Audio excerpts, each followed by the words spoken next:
Assalamualaikum warahmatullahi wabarakatuh. Perkenalkan, nama saya Naufal Neja Diandra, selaku mahasiswa Magister Kenotariatan UI Angkatan 2024 Ganjil.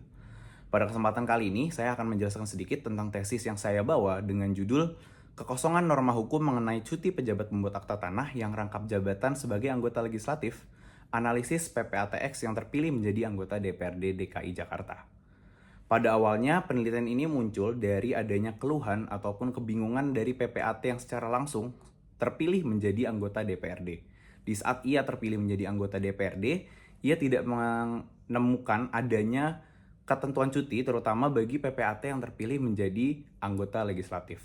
Padahal di dalam PP nomor 24 tahun 2016 tentang peraturan jabatan PPAT terdapat adanya larangan bahwasanya PPAT dilarang merangkap jabatan sebagai pejabat negara ataupun anggota legislatif.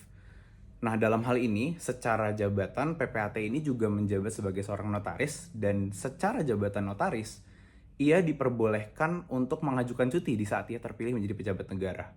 Dan cuti ini nantinya akan diajukan kepada Majelis Pengawas Pusat selama 5 tahun di saat ia menjabat. Dan setelah itu dapat dilakukan pengangkatan kembali sebagai seorang notaris dan jabatan notarisnya itu dilanjutkan oleh protokol yang menggantikannya. Sementara dari segi jabatan PPAT, ketentuan cuti PPAT ini hanya mengatur mengenai PPAT yang memang sedang sakit ataupun sedang ada tugas lain.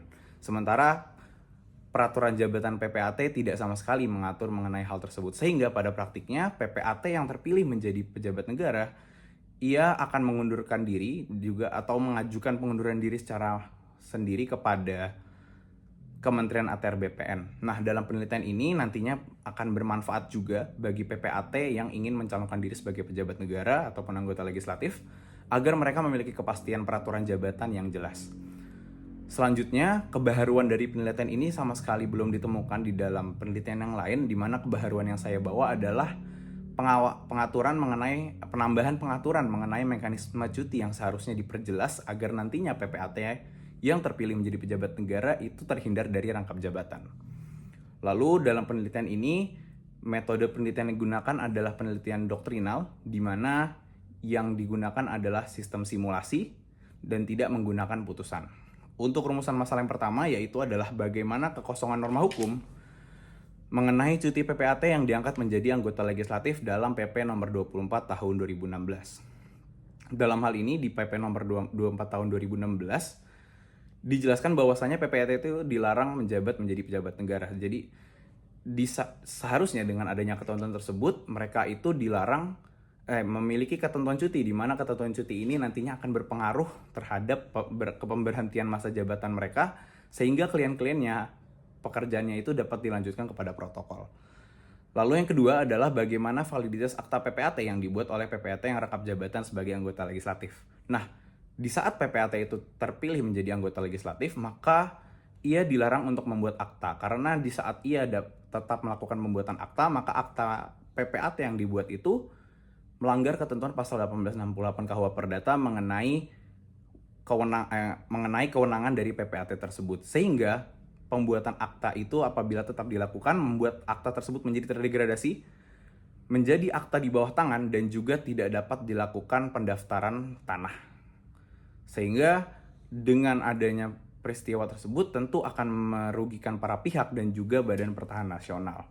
Dari pembahasan tersebut didapatlah suatu kesimpulan dan juga saran di mana dari rumusan masalah yang pertama, kesimpulan yang didapatkan yaitu adalah mekanisme cuti ini belum sama sekali diatur di dalam PP nomor 24 tahun 2016. Mekanisme cuti yang diatur hanya mengenai PPAT yang memang sedang sakit ataupun sedang ada tugas lain, sehingga diperlukan adanya penambahan mekanisme cuti yang nantinya saran yang akan terapkan kepada BPN seharusnya dibuat peraturan atau penambahan pasal pada peraturan menteri ataupun peraturan pemerintah mengenai bagaimana mekanisme cuti yang seharusnya lebih lengkap. Lalu terhadap kesimpulan dari rumusan masalah yang kedua, apabila akta PPAT itu dibuat oleh PPAT yang rangkap jabatan, maka akta tersebut akan terdegradasi karena melanggar pasal 1868 KUH Perdata.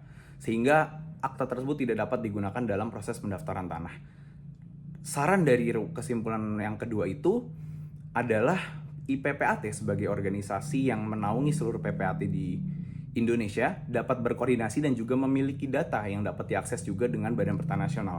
Sehingga Badan Pertanahan Nasional sebagai lembaga yang memproses akta-akta pendaftaran tanah yang dibuat oleh PPAT dapat mengetahui mana saja PPAT yang memang sedang tidak menjabat dan juga PPAT yang saat ini terpilih menjadi pejabat negara ataupun anggota legislatif. Sekian dari presentasi singkat saya. Wassalamualaikum warahmatullahi wabarakatuh.